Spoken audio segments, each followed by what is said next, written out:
Hello friends, एक बार फिर स्वागत है आपका आज के इस वीडियो में। तो फ्रेंड्स, ये है उत्तराखंड एलटी भर्ती परीक्षा हेतु अभ्यास मॉक टेस्ट। तो ये इसका 27वां पार्ट है और आज के इस वीडियो में आपको मिलेंगे 25 प्रश्न जो लिए गए हैं आरोह पाठ्य पुस्तक से। जो आपके इंटर की पाठ्य पुस्तक है आरोह, उससे लिए गए हैं 25 प्रश्न गद्य खंड से। तो चलिए शुरू करते हैं बिना किसी देरी के। पहला प्रश्न है, हिंदी साहित्य के इतिहास में कहानी और उपन्यास की विधा के विकास का काल विभाजन किसको केंद्र मानकर किया गया है? क महावीर प्रसाद द्विवेदी, ख भारतेंदु हरिश्चंद्र, ग प्रेमचंद, घ रामचंद्र शुक्ल। तो देखिए, जो कहानी और उपन्यास की विधा है तो हिंदी साहित्य के इतिहास में इनका काल विभाजन किया गया है प्रेमचंद के नाम पर। प्रश्न संख्या 2, हिंदुस्तानी भाषा है? क हिंदी संस्कृत मिश्रित, ख हिंदी प्राकृत मिश्रित, ग हिंदी उर्दू मिश्रित या घ हिंदी अंग्रेजी मिश्रित। तो हिंदुस्तानी जो भाषा कहा जाता है वो कहा जाता है हिंदू उर्दू मिश्रित भाषा को। तीसरा प्रश्न है, नमक का दारोगा मुंशी प्रेमचंद जी की ये जो कहानी है ये किसका उदाहरण है? क सामाजिक यथार्थवाद, ख आलोचनात्मक यथार्थवाद, ग आदर्शोन्मुख यथार्थवाद या घ मनोवैज्ञानिक यथार्थवाद। तो ये है उदाहरण आदर्शोन्मुख यथार्थवाद का। चौथा प्रश्न है, कृष्णा सोबती का जन्म किस सन में हुआ? तो ऑप्शन है क 1911, ख 1907, ग 1925 या घ 1912। तो कृष्णा सोबती जी का जन्म हुआ था सन 1925 में। पांचवा प्रश्न है, भारत पाकिस्तान विषय पर लिखा गया कृष्णा सोबती जी का उपन्यास कौन सा है? काफ़ी प्रसिद्ध उपन्यास है। क आधा गांव, ख जिंदगी नामा, ग झूठा सच या घ तमस। तो देखिए, भारत पाकिस्तान विषय पर लिखा गया कृष्णा सोबती जी का जो उपन्यास है उसका नाम है जिंदगी नामा। वहीं बाकी के उपन्यास भी ये जो लिखे गए हैं ये भारत पाकिस्तान विषय पर लिखे गए हैं। जैसे आधा गांव है राही मासूम रजा का, झूठा सच यशपाल जी का, तमस भीष्म साहनी जी का। ये भी आप याद रख लीजिएगा। छठा प्रश्न है, अपनी किस रचना में कृष्णा सोबती जी ने अपने ही एक दूसरे व्यक्तित्व के रूप में दूसरे चरित्र का सृजन किया है? यानी अपना ही रूप के रूप में दूसरे चरित्र का उन्होंने क्या किया है, वहाँ पर सृजन किया है। क मित्रो मरजानी, ख दिलो दानिश, ग हम हसमत या घ शब्दों के आलोक में। तो इसका सही आंसर है हम हसमत। और जो इसमें पात्र था उसका नाम भी हसमत ही था, जो अपने चरित्र अपने ही दूसरे व्यक्तित्व के रूप में उन्होंने जिस चरित्र का सृजन किया उसका नाम भी क्या था, हसमत ही था उसमें। सातवां प्रश्न है, नान बाई का अर्थ है? जो इनका मियाँ नसीरुद्दीन पाठ है इसमें, उसमें नान बाई का क्या अर्थ है? क नॉनवेज बनाने वाला, ख बर्तन बनाने वाला, ग तरह तरह की रोटी बनाने वाला या घ घर बनाने वाला। तो देखिए, नान बाई जो उस समय मियाँ नसीरुद्दीन थे वो तरह तरह की रोटी बनाते थे, काफ़ी प्रसिद्ध थे। तो तरह तरह की रोटी बनाने वाले को ही कहा जाता है नान बाई। आठवां प्रश्न है, सत्यजीत राय की फिल्म पथेर पांचाली जो बांग्ला भाषा में है कब प्रदर्शित हुई? क सन 1950, क 1955, ग 1960 या घ 1965। तो ये प्रदर्शित हुई सन 1955 में। नौवां प्रश्न है, पथेर पांचाली के मूल उपन्यास में अपू और दुर्गा के पालतू कुत्ते का नाम क्या है? तो इस पर फिल्म भी बन चुकी है। तो इनका जो पालतू कुत्ता था उसका नाम क्या था? क जैकी, ख टाइगर, ग भूलो या घ टॉमी। तो उसका नाम था भूलो। तो आंसर हो जाएगा ग भूलो। 10वां प्रश्न है, बाल मुकुंद गुप्त की अस्थिरता शब्द की शुद्धता को लेकर किससे लंबी बहस हुई? क महावीर प्रसाद द्विवेदी, ख हजारी प्रसाद द्विवेदी, ग प्रताप नारायण मिश्र या घ मैथिली शरण गुप्त। तो उनकी ये जो बहस हुई थी, लंबी बहस, वो हुई महावीर प्रसाद द्विवेदी जी के साथ, जो सरस्वती के यशस्वी संपादक भी थे। 11वां प्रश्न है, ताब का अर्थ है?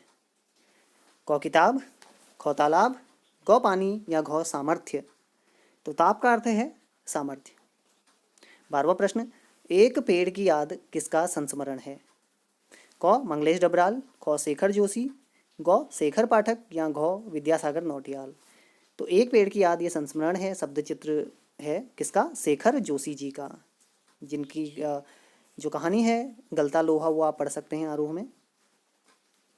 13वां प्रश्न है, स्पीति में बारिश किस विधा की रचना है? क निबंध, ख कहानी, ग यात्रा वृतांत या घ उपन्यास? तो ये है यात्रा वृतांत। 14वां प्रश्न है, स्पीति किस राज्य में स्थित है? क राजस्थान, ख उत्तराखंड, ग हिमाचल प्रदेश या घ असम? तो ये हिमाचल में स्थित है, आंसर हो जाएगा ग हिमाचल प्रदेश। 15वां प्रश्न है, मन्नू भंडारी ने कौन सा उपन्यास राजेंद्र यादव के साथ संयुक्त रूप से लिखा?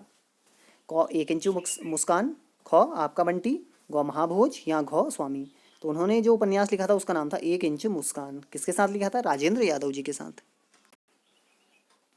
16वां प्रश्न है, मन्नू भंडारी कृत रजनी की विधा है? क डायरी, ख उपन्यास, ग निबंध या घ पट कथा? तो देखिए जो रजनी है ये एक पट कथा के रूप में इन्होंने लिखी है, जिस पर धारावाहिक भी बनते हैं। 17वां प्रश्न, रजनी के माध्यम से जो ये पटकथा लेखन किया है इसमें मन्नू भंडारी जी ने, तो रजनी के माध्यम से, इस पाठ के माध्यम से किस समस्या को दिखाया गया है? क समाज में व्याप्त भ्रष्टाचार, ख चिकित्सा सेवा का अभाव, ग व्यवसाय बनती शिक्षा का या घ बेरोजगारी की समस्या का? तो देखिए इस पाठ के माध्यम से जो समस्या उठाई गई है वो दिखाई गई है, जो शिक्षा है उसका जो व्यवसायीकरण हो रहा है उसके बारे में। तो व्यवसाय बनती शिक्षा इसका सही आंसर होगा। अब एक यहाँ पर आपके सामने देखिए एक सब वाक्य है, कोई रिसर्च प्रोजेक्ट है क्या? यह वाक्य किसका उदाहरण है? क कोड मिक्सिंग, ख कोड स्विचिंग, ग डेडलाइन या घ सोर्सिंग एट्रीब्यूशन? तो ध्यान दीजिएगा ये रजनी पाठ से लिया गया है। तो देखिए यहाँ पर आप देख सकते हैं कि हिंदी के भी यहाँ पर शब्द हैं और उसके बीच में अंग्रेजी के भी शब्दों का प्रयोग किया गया है। रिसर्च प्रोजेक्ट आप जो देख रहे हैं, तो जब एक भाषा में दूसरे भाषा का प्रयोग किया जाता है तो उसे कहा जाता है कोड मिक्सिंग। तो आंसर हो जाएगा क कोड मिक्सिंग। और कई बार क्या होता है, एक भाषा हम बोलते हैं और उसी के बाद हम दूसरी भाषा में बोलने लगते हैं तो उसे कहा जाता है कोड स्विचिंग। लेकिन यहाँ पर जो आपके सामने उदाहरण है वो है कोड मिक्सिंग का।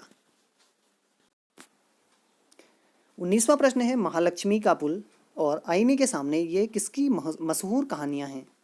क कृष्णनाथ, ख मन्नू भंडारी, ग कृष्ण चंदर या घ सैयद हैदर? तो ये दोनों कहानियाँ हैं कृष्ण चंद्र जी की। 20वां प्रश्न है, एक गधे की आत्मकथा किसका उपन्यास है? क कृष्णचंद्र, ख हरिशंकर परसाई, ग जैनेन्द्र या घ कृष्णनाथ? तो एक गधे की आत्मकथा ये उपन्यास है कृष्णचंद्र जी का। अगला प्रश्न है पाठ से संबंधित, जामुन का पेड़, ये जो पाठ है, जामुन के पेड़ के नीचे दबा व्यक्ति जो कि एक कवि था, उसका नाम क्या था? तो बहुत ही व्यंग्यात्मक ये एक कहानी है आप अगर पढ़ेंगे तो, जिसमें एक जो व्यक्ति होता है, एक कवि होता है, वो जामुन के पेड़ के नीचे दब जाता है और फिर उसके बाद विभाग द्वारा तरह तरह के तर्क दिए जाते हैं, बहुत सारे जो ऑफिशियल कामकाज होते हैं वो किए जाते हैं, लेकिन उसे बाहर नहीं निकाला जाता है। और अंत में जब तक उसे निकाला जाता है, जब तक ऑर्डर आता है उसे बाहर निकालने का, तब तक उसकी मृत्यु हो जाती है। तो बीच में काफ़ी यहाँ पर व्यंग्यात्मक घटनाएं होते रहती हैं। तो देखिए ये जो जामुन का पेड़ है, इसके नीचे जो कवि थे उसका नाम क्या था? क बादल, ख तुषार, ग ओस या घ नीरज? तो इनका नाम था ओस, ये कवि थे। और देखिए ये पेड़ के नीचे दबे होते हैं, बहुत ही व्यंग्यात्मक है और वहाँ पर कवि सम्मेलन भी हो जाता है। 22वां प्रश्न है, मेरी कहानी नामक आत्मकथा किसकी है? क जवाहरलाल नेहरू, ख महात्मा गांधी, ग लाला लाजपत राय या घ गोपाल कृष्ण गोखले? तो मेरी कहानी यह आत्मकथा है जवाहरलाल नेहरू जी की।